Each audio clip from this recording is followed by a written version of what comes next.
Have you ever felt that someone important began to drift away from your life, and no matter how hard you tried to understand it, nothing seemed to make sense? Conversations grow cold, doors close, and connections break without any clear explanation. And the question echoes in the silence: why is this happening to me? Today, in this video from the C.S. Lewis Mastery channel, we are going to talk about a truth that hurts, but also sets you free. Sometimes, what you refuse to let go of is exactly what God is trying to remove. Before we continue, go ahead and like this video. This helps this message reach other people who are also facing difficult separations and may be interpreting everything as rejection, when in fact it is divine redirection. And stay until the end, because understanding this can completely change the way you deal with losses, breakups, and distancing. C.S. Lewis wrote something deeply revealing. God whispers to us in our pleasures, speaks in our conscience, but shouts in our pains. Many times, it is in the pain of separation that God is trying to say something we would not hear any other way. We often pray asking for growth, purpose, blessings, and direction, but we rarely realize that God often answers not by addition, but by subtraction. Not everyone who started with you is meant to finish with you, and that does not mean they are bad.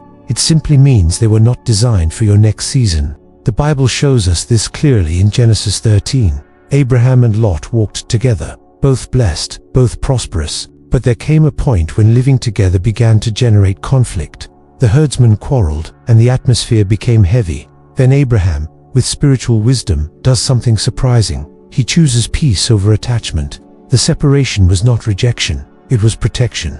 Lot chose the land that looked greener. Abraham stayed with what seemed less promising. But it was Abraham who entered God's greater promise. This teaches us something fundamental. Not everything that looks good is aligned with purpose. C.S. Lewis said that we often confuse love with attachment and faithfulness with fear of loneliness. But God does not build eternal destinies based on emotional dependence.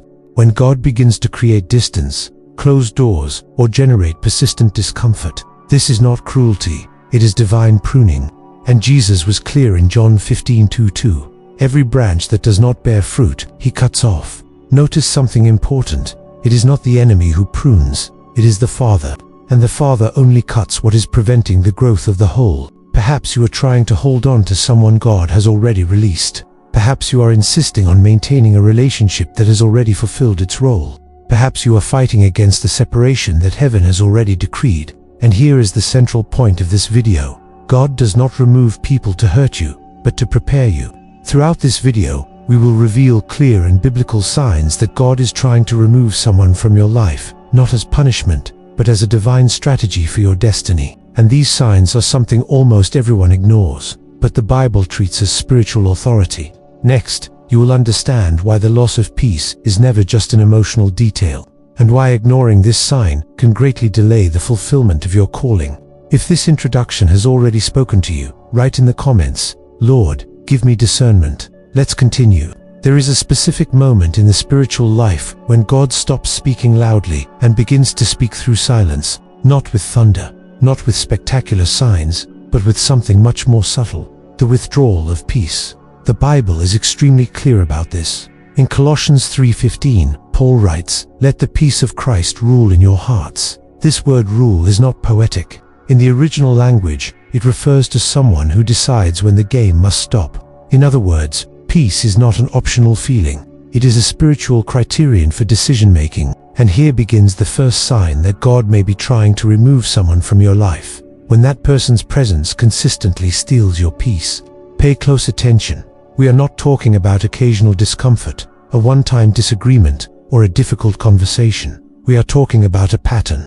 You enter an environment and feel your body tense. Your sleep becomes restless after certain encounters. Your mind becomes agitated for no apparent reason. Your heart feels heavy, even when nothing wrong happened. This is not emotional weakness, it is spiritual discernment. The loss of peace is a subtle pain. It does not scream, but it insists. And the more you ignore it, the more intense it becomes. Now think with me about something simple from everyday life. Imagine holding a glass of water that is completely still. The surface is smooth, calm.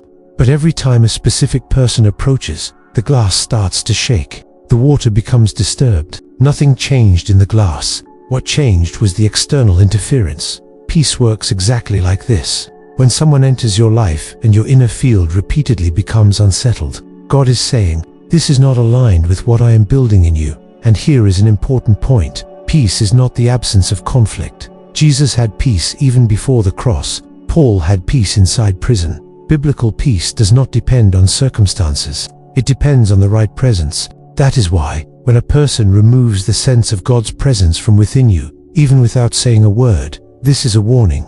Proverbs 14:30 states, "A heart at peace gives life to the body." Without peace, even blessings become burdens. Without peace, relationships become battlefields. Without peace, you may even advance externally, but you are retreating internally. And here is a direct question, which you can answer in the comments if you feel free to do so.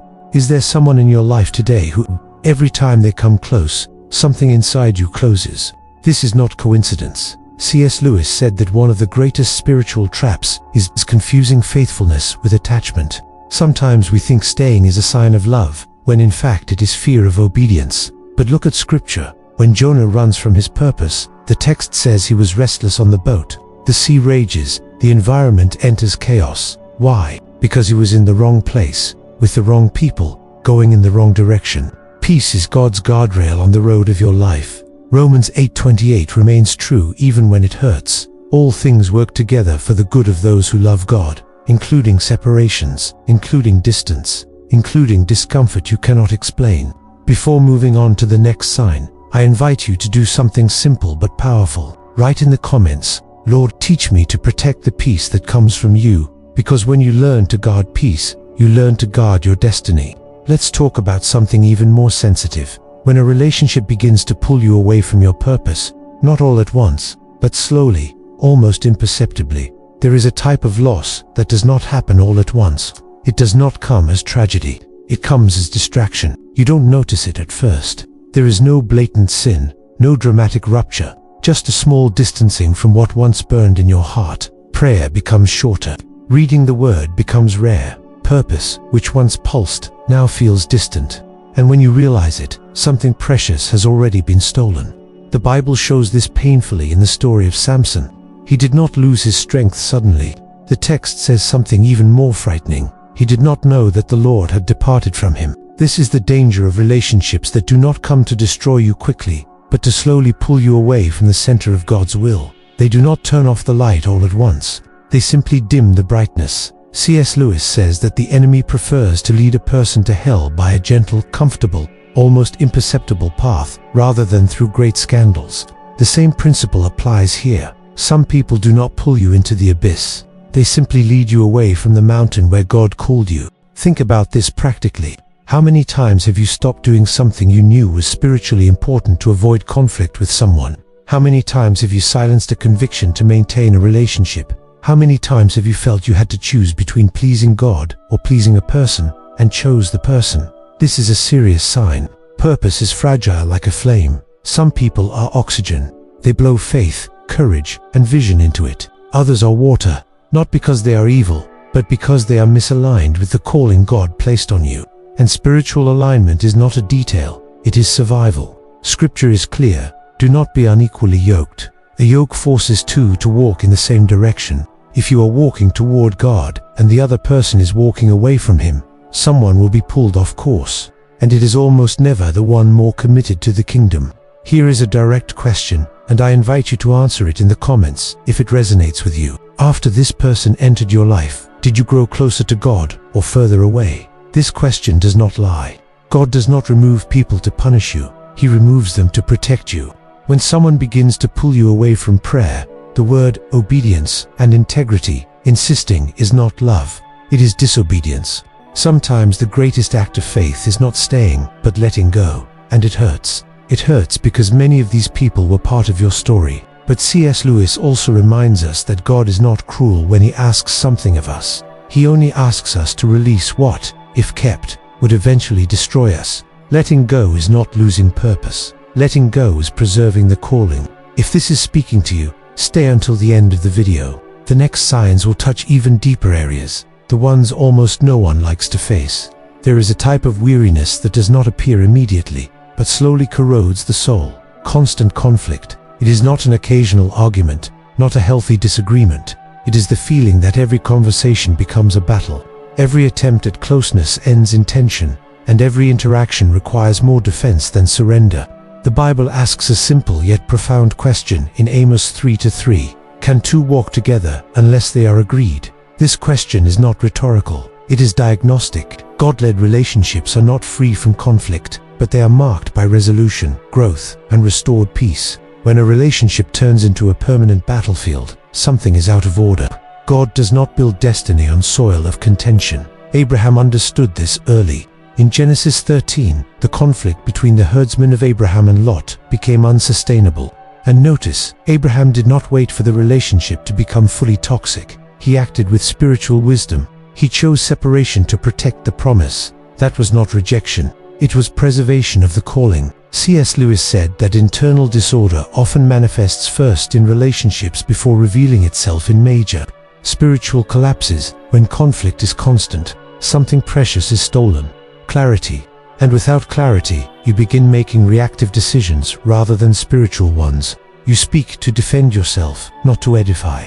You stay to avoid guilt, not because of conviction. And here is something important. Not every conflict is an attack from the enemy. Sometimes, it is an alert from God. When you constantly feel the need to explain your intentions, justify your decisions, or prove who you are, that is not love. That is emotional bondage.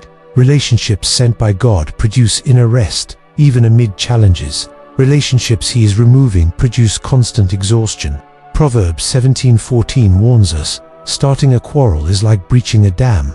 Once opened, the damage is hard to contain. The enemy loves environments of conflict, because where there is division, blessing does not flow. Psalm 133 is clear. It is in unity that God commands the blessing. Have you noticed how, after prolonged conflict, your spiritual energy drops? Prayer feels heavy. The mind becomes confused. The heart closes. This is not coincidence. Constant conflict steals spiritual sensitivity. If every time you are with someone your peace disappears, your spirit closes, and your faith weakens, this is not just emotional incompatibility, it is spiritual misalignment. And here is a delicate point. Sometimes we insist because we confuse familiarity with purpose. But God did not call you to live drained. He called you to live fruitful. If this part of the video is speaking to you, do something simple right now. Write in the comments, Lord, I choose peace. This small act is more than interaction. It is a spiritual decision. Because when God removes relationships marked by constant conflict, He is not leaving you alone. He is clearing the path so you can walk lightly toward your destiny. Now, let's talk about an even more silent and dangerous sign. When someone's words begin to wound more than heal. Don't leave yet. This point can change how you see certain voices in your life. There comes a moment in the spiritual journey when you realize something unsettling. It wasn't you who let go. It was God. The messages stop. The paths diverge. Opportunities disappear without clear explanation. You try to understand, try to fix it, try to reconnect, but nothing works. And this is where many suffer unnecessarily, because they resist what heaven has already decided. Jesus was direct in John 15:2. Every branch that does not bear fruit, He cuts off. Not the enemy, not chance, God. That changes everything. Divine pruning is never punishment. It is preparation. A gardener does not cut a branch out of cruelty, but out of vision. He sees what that branch is draining from the entire tree. He sees what is hindering growth, and He acts with precision, not anger. C.S. Lewis wrote something powerful. God whispers to us in our pleasures, speaks in our conscience, but shouts in our pains. Many separations are these merciful shouts from God, trying to save us from a future we cannot yet see. Perhaps you are living this right now. People have walked away without a fight. Doors have closed without explanation. Relationships have cooled even when you tried to maintain them, and your first reaction was guilt, fear, or attachment. But what if this is not rejection? What if it is redirection? Look at Paul and Barnabas. Their separation in Acts 15 seems, at first glance, like relational failure, but in practice, it multiplied the reach of the gospel. Two missionary fronts emerged, where there had only been one. What looked like division was actually expansion. Or think about Jonah. He liked the boat. He felt comfortable there. But God sent a storm so violent that separation became inevitable. Jonah did not fall into the sea because God abandoned him, but because God needed to realign him with purpose. Sometimes, The stormy sea is more merciful than the comfortable boat. Here is a hard but liberating truth. Some people were not meant to go to the end with you. They were meant to prepare you for the end. Hebrews 12:1 calls us to lay aside every weight. And notice, weight is not sin. Weight can be someone who was important, but is no longer compatible with your next season. Holding on to what God has already pruned delays the fruit He wants to produce. And when you insist on keeping what God has removed, you are not preserving love, you are resisting grace. Now, if this hurts, let me tell you something clearly. The emptiness pruning creates is not abandonment, it is space. Space for growth, for new encounters, for spiritual maturity, for a deeper level of intimacy with God. Before we close, I invite you to do something simple but powerful. Write in the comments, "Lord, I trust your pruning," not as a pretty phrase, but as real surrender. Because when God removes, He always replaces with something more aligned. When He closes, He prepares something greater. When He cuts, it is because He is about to make you bear fruit like never before. If this video spoke to you, like it, share it, and subscribe to C.S. Lewis Mastery. Here, we do not run from hard truths. We walk with them all the way to the destiny God has prepared. And remember, what God takes never compares to what He is about to reveal. Until the next video.